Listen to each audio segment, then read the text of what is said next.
Shalom. First and foremost, I want to say all praises to the Most High, Yahweh, by Hashem, Yahweh Shai, by Hashem, Kadosh. Double honors to the elders and apostles of Great Millstone who do his work in truth and sincerity. Shout out to the Yakim, the brothers on the four corners of the earth, pushing his word and risking their lives and their freedom to do so. To the Akwaf, the sisters who are out there listening and learning, and to the Confusion of Face brothers tuning in to you, I say Shalom. And a couple days ago, I went to I went to a food pantry with my mother, and I picked this up just because like it was right there, and they were just like, take one, and I was okay. And you know, there was like I can only be in the church for so long seeing those pictures of Jesus, and before I have to get out of there. I'm at a point right now where it's just like I can't go up into a church and start poking holes. I mean, there are certain scriptures I can bring up, like I can bring up what Yahweh Shai looks like to them, and a few other things, but that's like how I can poke holes in the Immaculate Conception about how is Jesus not from the lineage of David when it clearly says so. He came from those lines. There are certain things like that I can get into with them, but like I've only been doing this for a few months now, so but I got this, and it had a few scriptures in it, and I don't know. I figured I figured today, and I was sitting in my house for a couple of days. I didn't think anything of it, and then today I opened it to today's date, January 8th, and it had it has some bullshit, that I'm not gonna read. But it talks about John 4:46, John 4 and 46 to John 54. I'm talking about how when Jesus was in Galilee, he performed a miracle where a man asked him for to save his son's life, and then he Yahweh Shai told him to go home, for his son liveth. And John 4 and 52. Then he inquired of them the hour when he began to amend, and they said to him, yesterday at the 7th hour the fever left him. So the father knew it was at the same hour in which Jesus said unto himself, thy son liveth, and himself believed, and his whole house. This is again the second miracle that Yahweh Shai did when was come out to Judea from Galilee. Slaga for saying Jesus. It's I try not to say that anymore. So sometimes you read it and it just rolls off the tongue. Yeah. And there are a couple of other scriptures. This is like kind of like innocent enough. It's just like, okay, referring to the scripture where Jesus performed his first and second miracle, first turning water into wine, and then healing that man's son.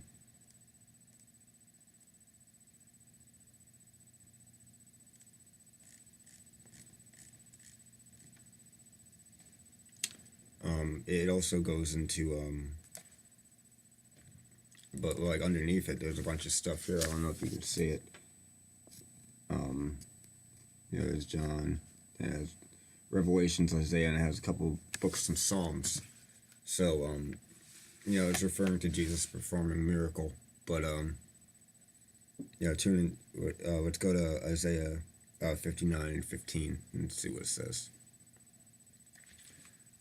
Yea, truly falleth, and he that departeth from evil maketh himself a prey, and the Lord Yahweh, Hashem Yahweh Shai, saw it, and it displeased him that there was no judgment.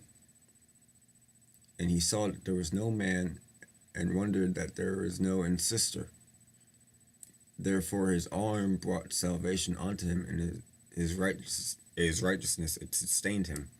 For he put on righteousness as a breastplate, and a helmet of salvation, and he put on the garments of vengeance for clothing, and was clad with zeal as a cloak. Right here it's talking about that spiritual garment.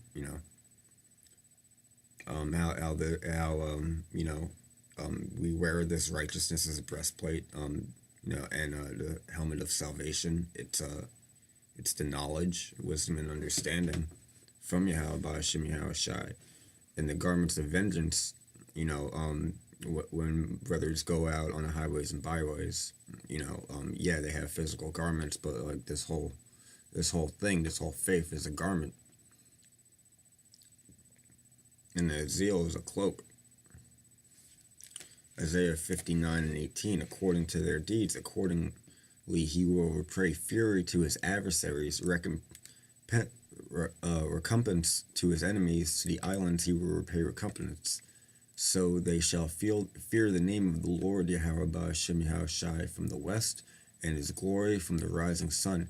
When the enemy shall come in like a flood, the Spirit of the Lord Yahweh Ba'ashem Yahweh Shai shall lift up a standard against him. And the Redeemer shall come to Zion, and unto them that turn from the transgression in Jacob, said the Lord Yahweh Ba'ashem Yahweh Shai. For it is me, this is my covenant with them, said the Lord. My spirit is upon thee, and the words which I have put in thy mouth shall not depart out of thy mouth, nor out of the mouth of thy seed, nor out of the mouth of thy seed's seed, saith the Lord Yahweh Ba'ashem Yahweh Shai, from henceforth and foreafter. And so it's interesting to me that it references these sections in Isaiah, these verses, but it clearly talks about Jacob is who the Lord's chosen is. The Redeemer shall come to Zion, and unto them turn from transgression in Jacob. So it's weird that that's in here. It's straight up, and I feel like if I were to ask a pastor, they would just kind of give me a run around and this, that, and the other thing. Maybe I don't know. Maybe I should say something next time I find myself in one of those situations, because oh man, what else is in here? Revelation 2:8.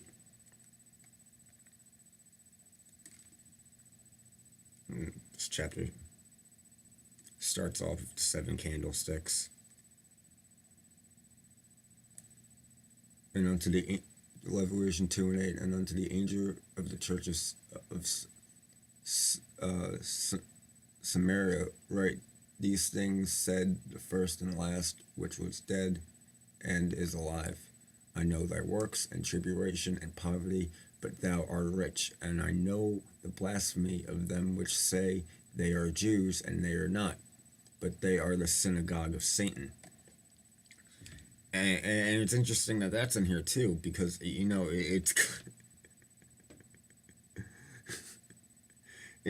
so clear when you read these scriptures. I know the blasphemy of them that say they are Jews. And we know that's talking about the Jewish people, Amalek, in control of the world. Those people that are in Israel, what they call Israel right now. Them which say they are Jews, but they are not. They are the synagogue of Satan. And who is Satan? Esar Edom is Satan in the flesh. They are the synagogue of Satan. It's pretty cut and dry between that verse about Jacob. How Jacob's the true Jew. They're we're the true Jews, but I know the blasphemy of them which say they are Jews, and they are not. They're not Jews. They're not the true Jews. They're trying to make themselves the true Jews. They're trying to make themselves the holy people. And according to Scripture, that even that, what they're doing right now is according to Scripture, and also their downfall is according to Scripture. Fear none of those things which thou shalt suffer. Behold, the devil shall cast some of you into prison, that ye may be tried, and ye have tribulation 10 days. Be thou faithful unto death, and I will give thee a crown of life. And that goes in line with going out and falling to the Chaldeans, who besiege you. Fall to the people who besiege you. Stand up to them, blow your trumpet in Zion against them, because they are the synagogue of Satan. Revelation 2:11. He that have an ear, let him hear what the Spirit said unto the churches. He that overcometh shall not be hurt of the second death. And to the angel of the church in Pergamos write, these things said which he hath the sharp sword with 2 edges. I know thy works, and where thou there dwellest, even where Satan's seat is.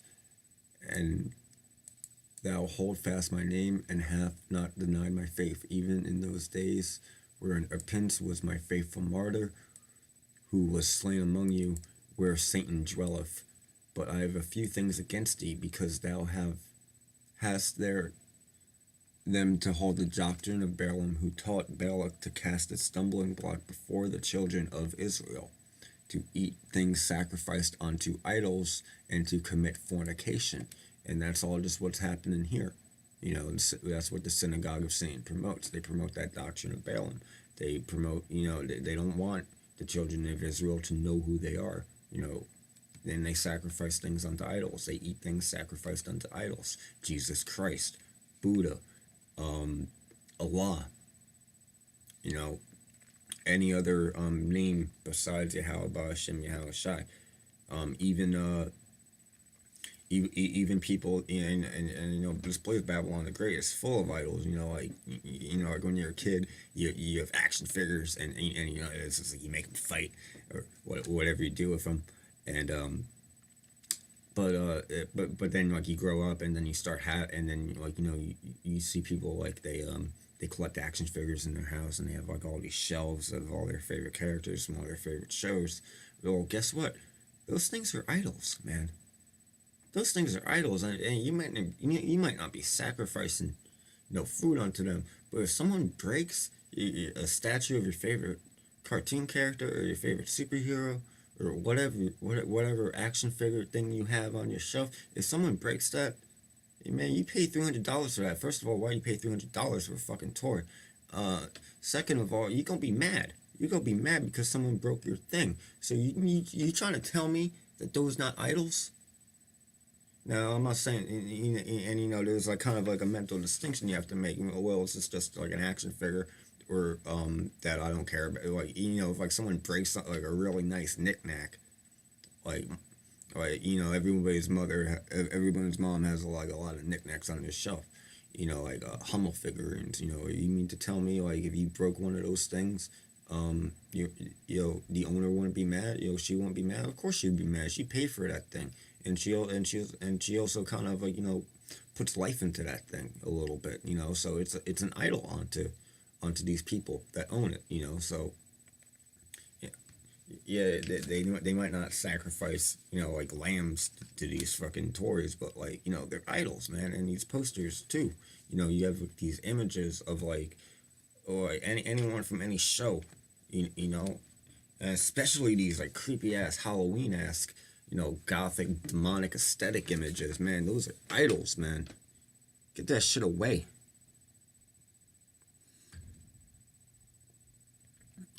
But, that's pretty much what I wanted to go into. I mean, there's a couple more scriptures in this book, but, I just wanted to highlight that, scriptures talking about that this little pamphlet highlights, like, if I go into it, and even if I don't read around the whole chapter, if I just read the freaking precepts that they put in here, it's pretty clear what it's talking about. It's pretty clear. There's no way to dance around the fact that salvation is only for the 12 tribes of Israel.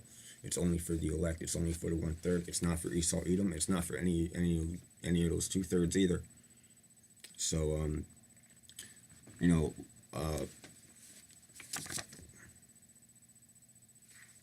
like I said, I got this a couple days ago, and it was saying that for a couple days, and today, Spirit told me to open it and start to just read a couple things from these scriptures, read a couple of scriptures that were posted in this thing, and I just wanted to prove that anything like this that they give you in a church, you can just open it up, then open up your King James Bible, and read it to them, and just ask them questions, and they won't be able to answer them, straight up.